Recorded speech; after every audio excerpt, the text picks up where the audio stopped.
50,000 నుండి 60,000 ఆదాయం run tailor యాప్లో ఆర్డర్ కంప్లీట్ చేసి పేమెంట్ పొందండి.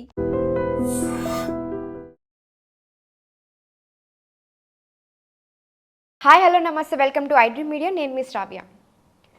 మనతో పాటు ఉన్నారు PMS AIF mutual fund distributor Bonigala Salman గారు. నమస్తే సార్.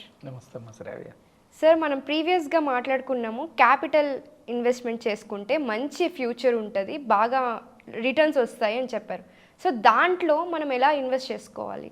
చూడమ్మా, capital markets, financial markets or stock markets very good for long term. మంచి రిటర్న్స్ వస్తాయి, రిస్క్ కూడా ఉంటుంది. ఎప్పుడు గ్యారంటీ రిటర్న్స్ ఉండవు. స్టాక్ మార్కెట్లో కంపెనీస్లో ఓనర్షిప్ అంటే ఖచ్చితమైన రిటర్న్స్ ఉండవు, సబ్జెక్ట్ టు మార్కెట్ రిస్క్. ఎన్నో ఒడిదుడుకులు ఉంటాయి. లాంగ్ రన్లో ఓకే అమ్మా, లాంగ్ రన్లో కొన్ని కంపెనీస్ మల్టీ బ్యాగర్స్ అయినాయి, కొన్ని జీరో అయిన కంపెనీస్ కూడా ఉంటాయి మీకు లాంగ్ టర్మ్లో. ఇప్పుడు సుమారుగా చెప్తున్నాను నేను. ఇప్పుడు చూడండి, ఇన్ఫోసిస్ ఉంది, 20 సంవత్సరాల నుంచి కూడా అది సుమారుగా 25 to 30% CAGR ఇచ్చింది. 705 రెట్లు మల్టిప్లై అయింది డబ్బు. అంటే ఎవరైతే ₹1,00,000 పెట్టారో 705 రెట్లు మల్టిప్లై అయింది. అలాగే Eicher Motors, Shree Cement, Sun Pharma, Britannia Industries, Kotak Mahindra, ఇవన్నీ కూడా 100 రెట్లు, 200 రెట్లు, 300 రెట్లు డబ్బు మల్టిప్లై అయింది. అంటే మల్టీ బ్యాగర్స్ ఇవన్నీ. Asian paints, Dabur India, HDFC bank, Kotak bank, ఇవన్నీ. అంటే నేనేం చెప్తున్నానండమ్మా, ఇప్పుడు మనకి కొన్ని కంపెనీస్ మీరు గుర్తిస్తే స్టార్టింగ్లోనే IPO టైంలో కానీ కంపెనీస్ చిన్నగా ఉన్నప్పుడు గుర్తిస్తే అవి చిన్న కంపెనీస్, మీడియం కంపెనీస్ అవుతాయి, మీడియం కంపెనీస్, లార్జ్ కంపెనీస్ అంటే మల్టీ బ్యాగర్స్, దుర్భేద్యమైన కంపెనీస్ అవుతాయి. మీకు డబ్బు సిరులో పంట కురిపిస్తుంది, నేను కాదంట్లా. ఇక్కడ ఆ కంపెనీస్ గుర్తించడం వల్ల అది సమస్య. మనము ఏ కంపెనీ బాగా డెవలప్ అవుతుంది అన్నది మనం చెప్పలేము. సో నేనేం చెప్తున్నాను, ఇక్కడ కామన్ మ్యాన్కి డిమాట్ అకౌంట్ తీసుకొని మీరు డైరెక్ట్గా స్టాక్స్ పట్టుకొని పెట్టుకోవచ్చు మీరు. కాకపోతే ఏమిటంటే అసలు ఇక్కడ ఏంటి మనం ఏం చెప్తున్నాం అంటే, మన ఎపిసోడ్స్ కంటిన్యూస్గా మన ఎపిసోడ్స్ ద్వారా ట్రేడింగ్ వద్దని చెప్తున్నాం. ట్రేడింగ్ అసలు వద్దు. ఇంట్రాడే కానీ, ఫ్యూచర్ అండ్ ఆప్షన్స్ కానీ ఇవన్నీ వద్దు. ఇన్వెస్ట్మెంట్ స్టాక్స్లో ఎలా చేసుకోవాలి? డైరెక్ట్గా మీరు స్టాక్స్ కొనుక్కోవచ్చు, లేదంటే ఇండైరెక్ట్గా మీరు స్టాక్స్ కొనుక్కోవచ్చు. అయితే ఇప్పుడు కొన్ని కంపెనీస్ చెప్పాం మనం, మల్టీ బ్యాగర్స్ అయినాయి, చాలా కంపెనీస్ అయినాయి మల్టీ బ్యాగర్స్. కొన్ని కంపెనీస్ జీరోస్ అయిపోయినాయి, అంటే మీ డబ్బు మొత్తం పోయినాయి. కొన్ని కంపెనీస్ డబ్బు పోకపో ₹1,00,000 పెట్టామనుకో 90% నష్టపోయిన కంపెనీస్ కూడా ఉన్నాయి. అంటే 5,000, 10,000 దగ్గర మన డబ్బు, పెద్ద కంపెనీస్ కూడా ఉన్నాయి. ఎస్ బ్యాంక్ కానీ, ఐడియా కానీ, పెద్ద కంపెనీస్ కూడా 80 to 90% వాళ్ళ షేర్ వాల్యూ పడిపోయి డౌన్ అయినవి కూడా ఉన్నాయి. సో మనం ఏం చెప్తున్నామంటే, కామన్ మ్యాను మల్టీ బ్యాగర్స్ అవ్వాలా వద్దా అది సెకండరీ. కనీసం మీ డబ్బు పోవద్దు, జీరో కావద్దు. పైగా ఒక 10 ఏళ్ళు ఉంటే బ్యాంక్ కంటే ఎక్కువ వచ్చేలాగా, బ్యాంక్లో 7% వస్తుంది అనుకోండి, క్యాపిటల్ మార్కెట్స్లో మీకు ఒక 12% వచ్చేలాగా చూసుకుంటే ఇండెక్స్ ఫండ్స్ అని ఉంటాయి. Index funds good. ఇండెక్స్ ఫండ్స్లో కూడా సెక్టార్ ఫండ్స్ కాకుండా broader index. Okay, sector index అంటే ఒక సెక్టార్లోనే స్టాక్స్లోనే పెడతారు, డైవర్స్ ఇండెక్స్ అనుకోవచ్చు. డైవర్సిఫైడ్ ఇండెక్స్, బ్రాడర్ ఇండెక్స్, వీటిని ఏమంటారంటే సెన్సెక్స్ అంటారు, నిఫ్టీ అంటారు, నిఫ్టీ 100 లేదా BSE 100, లేదా నిఫ్టీ 250, నిఫ్టీ 500, లేదంటే BSE 500, BSE 250. అంటే నిఫ్టీ 500 అర్థం ఏంటంటే ఇండియాలో ఉన్న టాప్ 500 కంపెనీస్ని నిఫ్టీ 5 అంటే ఇండెక్స్లో ఆ కంపెనీస్ ఉంటాయి. అంటే ఇండెక్స్ ఎట్లా తయారు చేస్తారు జనరల్గా అంటే, ఇండెక్స్ తయారు చేసే వాళ్ళు ఎవరు ప్రలోభాలకు లొంగరు. ఇండెక్స్కి ఒక కమిటీ ఉంటుంది, ఎవరు ప్రలోభాలకు లొంగరు. ఇండివిజువల్గా వాళ్ళకి ఒక మ్యాథమెటిక్ క్యాల్కులేషన్ ఉంటుంది. ఇండెక్స్లో స్టాక్స్ ఎలా ఉంటాయి అంటే, నిఫ్టీ 50లో స్టాక్స్ డైవర్సిఫికేషన్ అంటే ఒకే రంగానికి చెందిన కంపెనీ ఉండదు. నిఫ్టీ 50లో స్టాక్స్ మీరు చూస్తే కంపెనీస్ ఒకే రంగం కాకుండా డిఫరెంట్ డైవర్సిఫికేషన్ ఉంటాయి. అంటే మనం పెట్టిన డబ్బులు ఏమవుతాయి, వివిధ రంగాల్లో, అప్పుడు ఏమవుతుంది, రిస్క్ తగ్గుతుంది. రెండోది ఏంటంటే హై లిక్విడిటీ ఉన్న స్టాక్స్ని ఇండెక్స్లో పెడతారు. మన దేశంలో 5-6 వేల స్టాక్స్ ఉన్నాయి, కంపెనీస్ ఉన్నాయి. అవును సార్. మన బాంబే స్టాక్ ఎక్స్చేంజ్లో కానీ నేషనల్ స్టాక్ ఎక్స్చేంజ్లో కానీ నిఫ్టీ 500 అన్ని టాప్ 500 కంపెనీస్. అవును. Nifty 250 top top 250. 250. ఇవి లిక్విడిటీ అంటే మనం ఇవాళ అమ్మామా ఒక సెకండ్లో 2 సెకండ్లో సేల్ అయిపోతాయి స్టాక్స్. ఓకే. హై లిక్విడిటీ అంటే డబ్బులు వెంటనే వచ్చేస్తాయి. ఇవి పారామీటర్స్.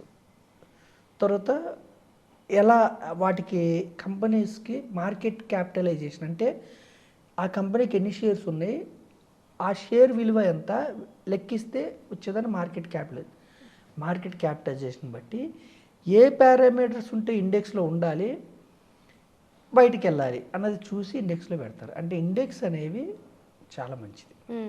ఓకేనమ్మా. అవును సార్. బిఎస్సి కానీ ఎన్ఎస్సి కానీ. ఓకేనా. అయితే మనం ఏం చెప్తున్నాం అంటే కామన్ మ్యాన్కి మీకు పెద్దగా కంపెనీస్ గురించి ఫినాన్షియల్ స్టేట్మెంట్స్ చూసుకునే అవగాహన లేదు. ఇప్పుడు 5-6 వేల కంపెనీస్లోంచి ఒక కంపెనీ దూసుకొచ్చి టాప్ 1000లోకి వస్తుంది, తర్వాత టాప్ 500లోకి వస్తుంది, టాప్ 100లోకి వస్తుంది. అంటే విపరీతమైన లాభాలు వచ్చినప్పుడు అలా వస్తాయి. ఇన్ఫోసిస్, కొటక్ బ్యాంక్స్ ఇవన్నీ అలా వచ్చినాయి, హెచ్డిఎఫ్సి బ్యాంకు ఇవన్నీ అలా వచ్చింది. ఇవి పట్టుకోవటం మనకి సాధ్యం కాకపోవచ్చు. అయితే ఇండైరెక్ట్ వేలో ఇన్వెస్ట్మెంట్ ఎలా అంటే ఇండెక్స్లో చేసామనుకోండి, అది ముందుకు వస్తున్న క్రమంలో మన డబ్బు దాంట్లోకి వెళ్తూ ఉంటుంది. అది ముందుకు వస్తుంటే దానికి వెయిటేజ్ పెరుగుతూ ఉంటుంది, మన డబ్బు అందులోకి వెళ్తుంది. సో నేనేం చెప్తున్నాను కామన్ మ్యాన్కి, స్టాక్ మార్కెట్ అంటే భూతము జూదము అనుకొని దూరంగా ఉండకుండా స్టాక్ మార్కెట్ అంటే కంపెనీస్లో ఓనర్షిప్ అని అర్థం చేసుకోండి. అర్థం చేసుకొని ఇండెక్స్ ఫండ్స్లో పెట్టుకుంటే ప్యాసివ్ ఫండ్స్ ప్రతి ఇండెక్స్కి ఏ కంపెనీలో డబ్బులు ఎంత వెళ్ళాలని వెయిటేజ్ అని ఉంటుంది. రిలయన్స్, టీసీఎస్ టాప్ వెయిటేజ్ ఉంటాయి. అంటే పెద్ద కంపెనీలకు టాప్ వెయిటేజ్ ఉంటుంది, చిన్న కంపెనీలకి నిఫ్టీ 500 తీసుకుంటే ఏ కంపెనీకి ఎంత వెయిటేజ్ అని మీకు లిస్ట్ వస్తుంది ఎన్ఎస్సి వెబ్సైట్లో. ఆ విధంగా అంటే ఇదంతా మనం ఇంత నాలెడ్జ్ అవసరం లేదు, ఆ కంపెనీస్లో వెళ్తాయి. సో నేనేమన్నా ఇండెక్స్ ఫండ్స్కి వెళ్ళొచ్చు. ఇండెక్స్ ఫండ్స్లో మిక్కిలి మల్టీ బ్యాగర్ అవ్వలేరు, లక్షల కోట్లు కాకపోవచ్చు. ఇండెక్స్ జీరో కాదు. ఇండెక్స్ అంటే దేశ ఎకానమీకి సూచిక, జీరో కాదు. ఏమిటి లాభం?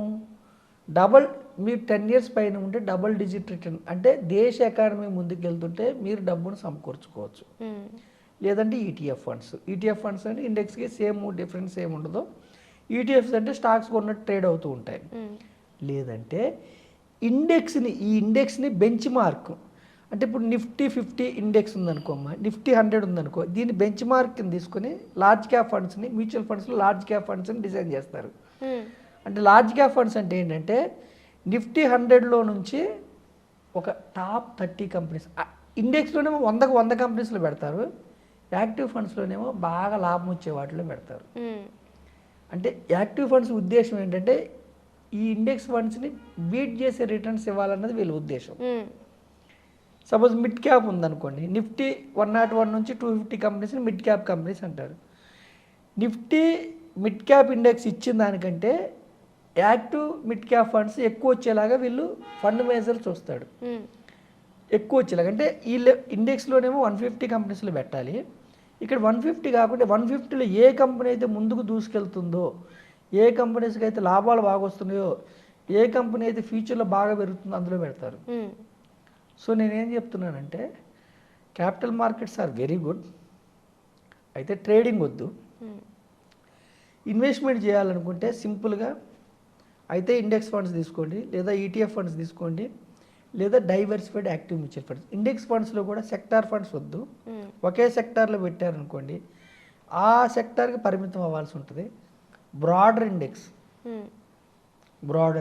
అంటే డైవర్సిఫైడ్ సెన్సెక్స్ కావచ్చు, నిఫ్టీ కావచ్చు, డిఫరెంట్ సెక్టార్స్లో పెడతాం. నిఫ్టీ 100 కావచ్చు, BSE 100 కావచ్చు, నిఫ్టీ 500 కావచ్చు, BSE 500 కావచ్చు. అంటే బ్రాడర్ ఇండెక్స్లోకి రండి.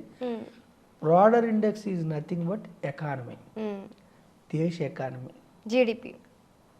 దేశం ఎలా ముందుకెళ్తే మీరు అలా ముందుకు, నీ దేశం అభివృద్ధి చెందే క్రమంలో మనం పాల్పంచుకుంటాం. మనం మధ్యతరగతి ప్రజలు, యూత్, పేదలు మీరు ఎందుకు వెనకబడి ఉంటారు? నేను ఒకటే చెప్తున్నాను నా రిపీటెడ్గా నా వీడియోస్లో, మీరు బీటెక్ ఎంటెక్ చదవలేదు, ఇన్ఫోసిస్, టీసీఎస్, విప్రో, మైంట్రీలో సాఫ్ట్వేర్ ఇంజనీర్ అవ్వలేదు, ఓనర్ అవ్వండి, షేర్లు తీసుకోండి. Company owners. ఎండి, ఎంబీబీఎస్ చదవలేదు, మీకు మెడికల్ సీట్ రాలా, కానీ హాస్పిటల్స్లో ఓనర్స్ అవ్వండి, బ్యాంకులో ఓనర్స్ అవ్వండి. ఇది క్యాపిటల్ మార్కెట్స్లో ఇది మీకు పాసిబిలిటీ ఉంది. క్యాపిటల్ మార్కెట్స్లో మీ చదువుతో సంబంధం లేకుండా, స్టేటస్తో సంబంధం లేకుండా, జెండర్తో సంబంధం లేకుండా కంపెనీస్లో ఓనర్స్ అవ్వచ్చు. అయితే కంపెనీస్లో ఓనర్స్ అయితే లాంగ్ టర్మ్లో, అంటే ఒకే కంపెనీలో ఓనర్ అయితే రిస్క్ ఉంటుంది, డబ్బు మొత్తం పోయే అవకాశం ఉంటుంది. గ్రూప్ ఆఫ్ కంపెనీస్, అందుకే మనం diversified active mutual funds, index funds, లేదంటే ఈటీఎఫ్లు. అయితే ఇక్కడ కొంతమందికి డైరెక్ట్ స్టాక్స్లో పెడితే ఎక్కువ డబ్బులు వస్తాయి, అది వాస్తవం. డైరెక్ట్ స్టాక్స్లో పెడితే అయితే ఎక్కువ రావచ్చు, లేదా మొత్తం అవచ్చు. అయితే డైరెక్ట్ స్టాక్స్లో పెట్టాలని మీకు ఉంటే నేనే చెప్తున్నా, సెబీ అండర్లో ఉండే డైరెక్ట్ స్టాక్స్లో పెట్టండి. సెబీ అండర్లో డైరెక్ట్ స్టాక్స్ కొనేవి ఏమిటి? SIF, specialised investment fund. కనీసం 10 లక్షలు ఉంటే సెబీ రెగ్యులేటెడ్ ఫండ్ అది. అంటే డైరెక్ట్ స్టాక్స్ మీ పేరు మీద ఉంటాయి. ఇందులో ట్రేడింగ్ వద్దన్నాం కదా మనం ఇండివిజువల్స్ని. ఇక్కడ ట్రేడింగ్ చేస్తారు, కానీ ప్రొఫెషనల్స్ చేస్తారు. చెప్పాను కదా, ఇన్వెస్ట్మెంట్ ఉన్న నష్టపోకుండా డెరివేటివ్స్ కోసమని. స్పెషలైజ్డ్ ఇన్వెస్ట్మెంట్ ఫండ్స్లో మీకు హెడ్జింగ్ కోసం ట్రేడింగ్ కూడా ఉంటుంది. ప్రొఫెషనల్స్ సెబీ అండర్లో ఉంటుంది. మినిమం 10 లక్షలు ఉంటే ఎస్ఐఎఫ్.